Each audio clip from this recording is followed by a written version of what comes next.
Kaboom City up there, you know. It was that day. It was just so weird, and it was, and at least there were a group of us, so you know, some of us could sleep while the others were talking. It really felt like, and the speed with which they were. Putting people in and out. We do. Wygant. It's W-Y-G-A-N-T. Strange name for a French-Irish girl. Wygant.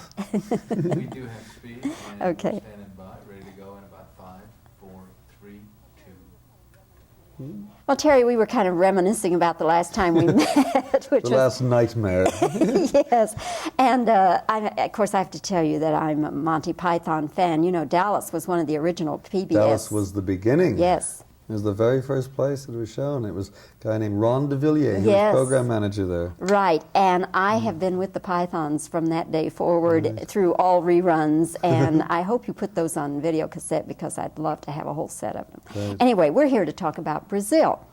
And now I've been trying to keep up with everything that's been going on with Brazil. No mean feat, I must say. But let's get it right. Fox put in 7 million, Universal put in 7 million. Yeah, close, but Fox put in 6, Universal put in 9. All right, 6 and 9 for a total of 15. Okay, all right. Then, of course, we go through the whole thing about how you screened it for the critics out here and how the LA critics just went crazy and New York critics are crazy for it and all. But I'm wondering, Terry, if perhaps the way the screening came about for the critics, do you think that it made them more receptive to the film because they could so identify with the corporate stuff? I certainly don't think it put them off it.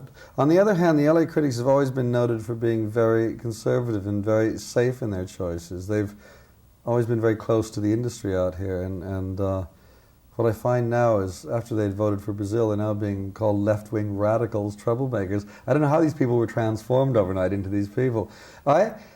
I don't know. I think the people I've talked to, the LA critics I talked to who were at that vote, were absolutely amazed that it happened that way. They didn't expect it.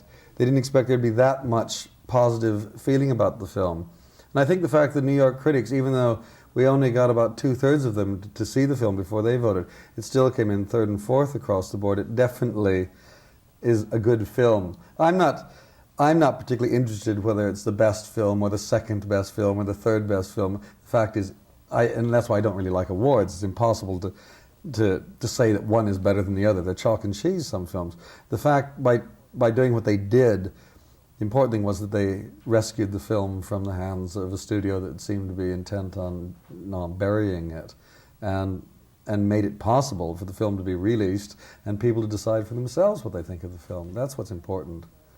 Now, Sid Sheinberg and Universal, did they just want a shorter film? Did they want a different ending? Or did they want you to make a bunch of cuts of specific things that they didn't like about it? I don't think it was ever clear. I mean, originally the noise was being made that it was too long, so a compromise was reached and I cut 10 minutes out. In fact, I cut 11 to show what a good boy I was.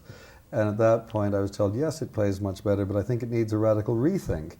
Now we're talking about something else at that point. We're talking about another film. Definitely the ending was something that they weren't happy with. They were frightened of.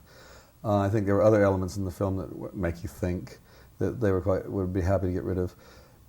All of their assumptions wasn't that it was a bad film, but that by taking a few of the more interesting elements out, you would have a bigger film, a more popular film, or a bigger box office film.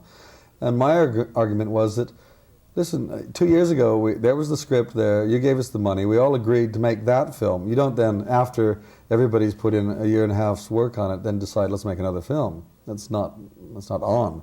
And so I went to war. Are you and Sid Sheinberg speaking or not? Oh, we didn't speak much before. I actually have grown quite fond of Sid. It's one of those things, you have a battle with somebody that so clearly perceives the world in a totally different way than I do. And he's going on his path and I'm going on mine. And somehow at the end of this, I'm almost fond of him. We've talked now about the New York critics and the LA critics. Siskel and Ebert both gave it thumbs down. Yeah. Now what do you make of that? They're Siskel and Ebert, aren't they? I've never... It doesn't matter to me. I can't get too excited about what two people think about. What I'm interested in is the fact that in New York and LA and Chicago, Washington, Boston, it's selling out all the time. People are going and they're making up their own minds. That's fair enough. The thing about the film is that it encourages discussion, it encourages dialogue. Nobody agrees on what it is. Nobody agrees with the effect it has. And that's what I think is so exciting about it. It means something different to everybody. And there are people who are so passionate about it, they will kill. There are people who hate it. There are a lot of people in the middle who aren't sure. But it arouses very strong reactions from people. And I think that's what cinema should be about. It's exciting. It's stimulating. It makes us think. And I'm quite happy to have a film that does that.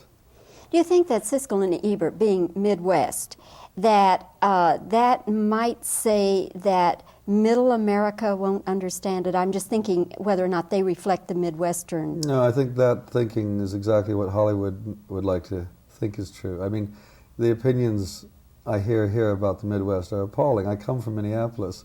I'm from the Midwest. I've been traveling across this country the last few weeks.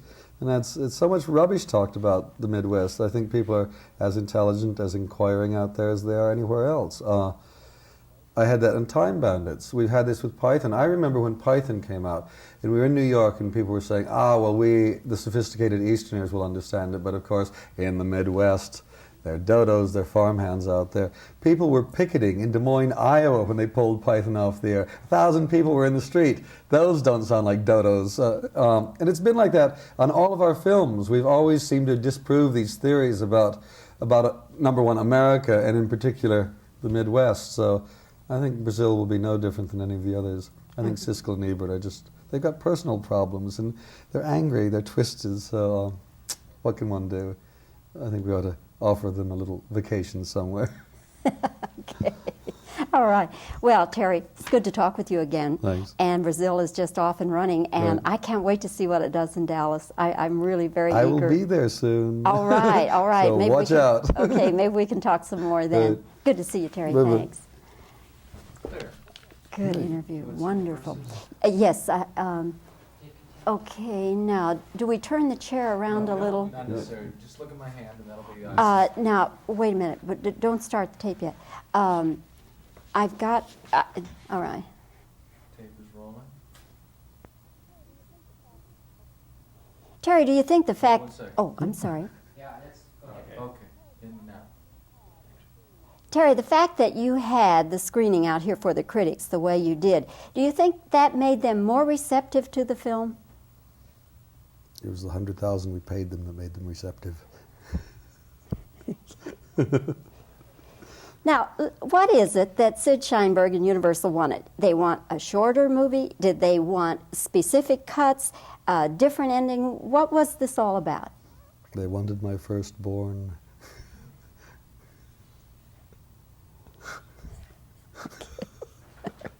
You're going to put up with this. That's all right. No, that's a good exercise for me. Okay.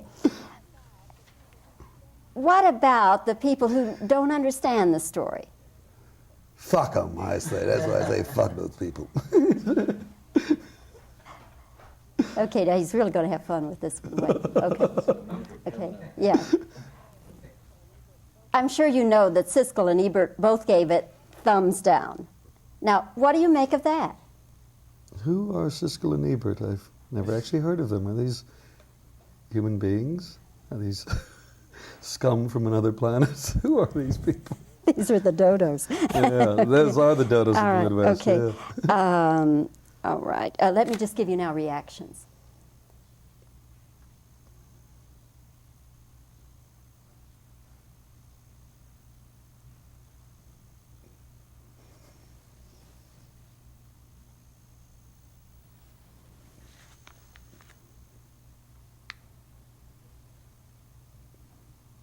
Let me tell you something funny. Let me make you laugh. Come on, let's see those pearlies.